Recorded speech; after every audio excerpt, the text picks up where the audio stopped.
Bonjour, aujourd'hui, nous allons voir pourquoi Erasme est considéré comme le prince des humanistes. Né le 8 octobre 1467 à Rotterdam, dans le comté de Hollande, et mort le 12 juillet 1536 à Bâle, en Suisse. Il est un chanoine régulier de Saint-Augustin, philosophe, écrivain latin, humaniste et théologien des Pays-Bas bourguignons et considéré comme l'une des figures majeures de la culture européenne. Il est le fils illégitime d'un prêtre et d'une fille de médecin. Erasmus est son nom de baptême, venant de Saint Erasme, l'un des saints auxiliaires. Il devient docteur en théologie à l'université de Turin. Il fait, à partir de 1509, son troisième séjour en Angleterre chez Thomas More. Il y écrit l'Éloge de la folie publié à Paris 2 ans plus tard. En 1524, Erasme attaque Martin Luther dans son De Liberio Arbitrio. Celui-ci répond en 1526 parle de Servio Arbitrio. Mais la polémique va se poursuivre bien plus longtemps. En 1528, il publie Ciceronianus, qui critique le purisme de certains auteurs de son époque comme Pietro Bembo qui fige la langue et refuse les réalités modernes.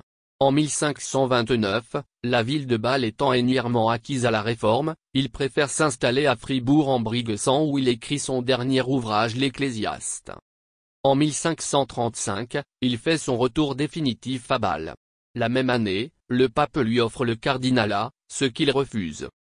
À la Renaissance, de nombreux savants, inventeurs, philosophes, ou même des personnes quelconques, ont changé le monde, notre façon d'être et notre façon de penser. Toutes ces personnes nous ont apporté des choses, que ce soit positif ou pas. Dans ce groupe de révolutionnaires, il y a Erasme. Prince des humanistes, il a énormément contribué à changer la perception du monde et notamment la façon de penser sur l'homme, comme tout humaniste. Nous allons donc nous intéresser à ce qu'il a fait.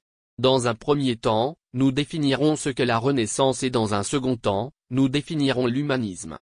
Puis dans un dernier temps, nous répondrons à la problématique qui est pourquoi Erasme est une figure emblématique de l'humanisme et de la Renaissance. Tout d'abord, qu'est-ce que la Renaissance ? La Renaissance voit progressivement le jour en Italie, au XIVe et XVe siècle, puis dans toute l'Europe. Elle se termine vers la fin du XVIe siècle avec le maniérisme. Cette époque marque la fin du Moyen Âge et le début des temps modernes. Elle est à la fois une période de l'histoire et un mouvement artistique. Pourtant elle est souvent associée à la redécouverte de la littérature, de la philosophie, des sciences, des inventions, de l'art. Erasme, Michel-Ange, Léonard de Vinci, Raphaël et plein d'autres encore symbolisent cette partie de l'histoire grâce à leurs découvertes, leurs œuvres, leurs inventions. Elles ont fortement inspiré leur époque, mais il faut savoir aussi qu'aujourd'hui encore, elles continuent d'inspirer et continueront à le faire. Les mutations de l'Europe sont très nombreuses à cette époque. Art, réformes religieuses et humanisme en sont les principales. La Renaissance est une nouvelle ère qui bouleverse le monde. Ensuite, qu'est-ce que l'humanisme ? L'humanisme, c'est la réflexion sur l'homme, la raison, le libre arbitre, la redécouverte de l'Antiquité, traduction rigoureuse des textes anciens, et des savoirs antiques, Platon, Aristote, un nouvel esprit scientifique, pensée rationnelle fondée sur l'expérience, une diffusion et des échanges, des voyages, l'imprimerie, des correspondances. L'éducation humaniste est fondée sur le plaisir d'apprendre et la curiosité. Elle nécessite la maîtrise des langues anciennes, latin, grec, hébreu, de la philosophie, des lettres, des mathématiques. Il faut des connaissances en histoire et en sciences, en musique, ainsi qu'en art.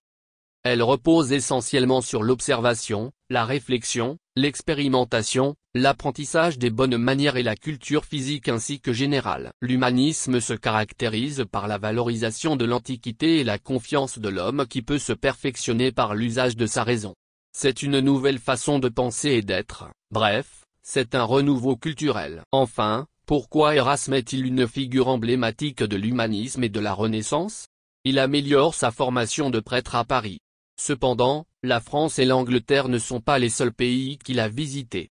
L'Allemagne et l'Italie ainsi que beaucoup d'autres, ont été témoins de ses nombreux voyages. Il séjourne dans de nombreuses villes d'Europe et échange des lettres avec des centaines de correspondants venant de pays différents. Lors de ses voyages, il a rencontré beaucoup d'autres personnes, notamment des humanistes mais aussi l'imprimeur Johann Froben qui va l'aider à diffuser ses idées. Il va diffuser ses idées aussi grâce aux cours qu'il a donnés dans de nombreuses universités partout en Europe notamment en France. Nombreuses sont les personnes pour qui il incarnait l'idéal humaniste. En effet, il est devenu célèbre et est admiré pour ses connaissances, son érudition et l'ampleur de ses œuvres. Savant érudit, il se consacre à l'étude des langues anciennes, traduit de nombreux textes et œuvre au développement de l'enseignement. Il est au cœur d'un réseau d'intellectuels humanistes puisqu'il correspond et se lie d'amitié avec les plus grands intellectuels de son temps. Pas seulement des humanistes mais aussi des artistes, des inventeurs, des penseurs. Erasme peut être considéré comme une figure emblématique de l'humanisme et de la Renaissance car il avait de nombreuses correspondances dans l'Europe entière. Tout le monde pouvait avoir accès à ses idées grâce à l'imprimerie, ses voyages, ses œuvres et ses correspondants. L'humanisme a connu un renouveau grâce à lui. À son époque, Erasme était pour beaucoup un modèle et le prince des humanistes. Étant donné que la Renaissance est une nouvelle ère qui a permis le changement de notre monde et qu'elle est essentiellement due à l'humanisme et qu'il en est le symbole, il représente aussi la Renaissance. Mais il n'est pas le seul. De nombreux artistes et œuvres symbolisent la Renaissance comme par exemple Léonard de Vinci et son œuvre La Joconde.